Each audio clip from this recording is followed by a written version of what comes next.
विधानसभा क्षेत्र इंदौरा के कंदरौड़ी में 58 करोड़ की लागत से बन रहे औद्योगिक क्षेत्र का उद्योग मंत्री बिक्रम ठाकुर ने दौरा किया। उन्होंने वहां चल रहे कार्यों का बारीकी से निरीक्षण किया व इन कार्यों को और गति देने के लिए सभी विभागों को दिशा निर्देश भी दिए। वहीं आला अधिकारियों को यह चेतावनी भी दी कि जिन भवनों की जरूरत नहीं है उनका निर्माण न किया जाए।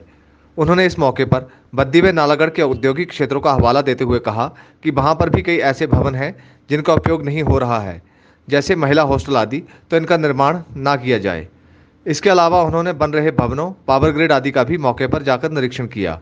उद्योग मंत्री ने इस मौके पर अधिकारियों को औद्योगिक क्षेत्र के साथ लगती पंचायतों से अनुमति लेने को कहा ताकि क्षेत्र को आने वाली सड़क को चौड़ा किया जा सके। इंदौरा से दिनेश धीमान की रिपोर्ट।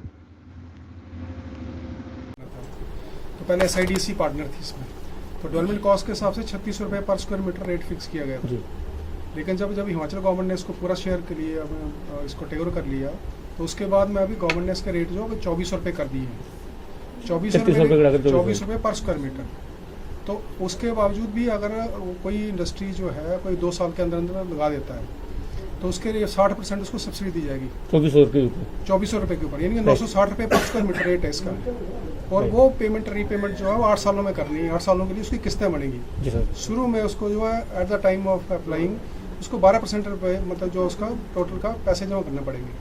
बाकी जो भी होगा उसकी इंस्टॉलमेंट बन जाएगी, 8 सालों में रीपेमेंट करनी है। तो ये तो सबसे कम रेट है। तो आपके क्षेत्र के अंदर कंदरौड़ी में जो नया इंडस्ट्रियल एरिया विकसित हो रहा है उसको देखने के लिए मैं आज आया था कि यहाँ क्या क्या काम हो गया है और कौन कौन सी चीज़ें हैं जिसके बारे में विभाग के साथ बैठकर बातचीत और चर्चा की जाए।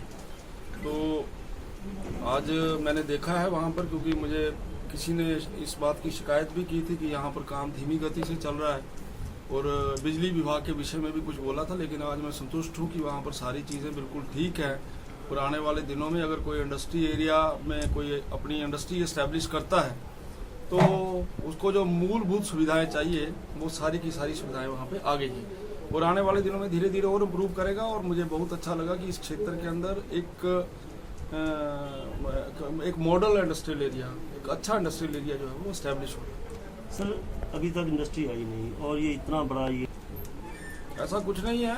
जिस समय कहीं पर किसी इस प्रकार की व्यवस्थाएं खड़ी होती हैं और आपको इस बात की खुशी होनी चाहिए कि जहाँ पर अभी तक हुआ कुछ नहीं है उसके बावजूद भी इंडस्ट्री डिपार्टमेंट ने यहाँ पर एक वुमेन हॉस्टल का निर्माण यहाँ पे किया है। उसके साथ साथ एक फैसिलिटेशन सेंटर जो साथ में है वो उसको वहाँ पे किया है ताकि वहाँ पर आने वाले दिनों में जब यहाँ इंडस्ट्री लगे हमारा बैंक भी यहाँ हो, हमारी दुकानें भी यहाँ हो, हमारा मॉल भी यहाँ हो, हमारी मूलभूत सुविधाएं डाकखाना भी यहाँ पर हो।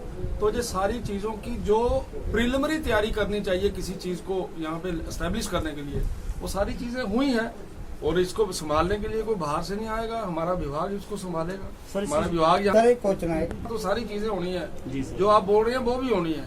जी समझे। ये तो ये सारी चीज़ें यहाँ की मूल चीज़ें हैं।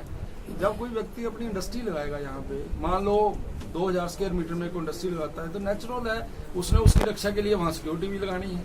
तो ये पहले ये सारे आ जाएगा। लेकिन उसके अलावा इस पूरे क्षेत्र का जो हमारी एस्टेब्लिशमेंट है उसको ध्यान में रखते हुए जिस भी चीज़ की जरूरत होगी, चाहे वो सिक्योरिटी है, चाहे स्टाफ है, चाहे कोई अन्य चीज़ें, सभी का हम व्यवस्था करें। सर मेरा क्वेश्चन है क्या ये अधिकार क्षेत्र सरकार का है। सरकार देखेगी कि इसकी जरूरत है या नहीं है।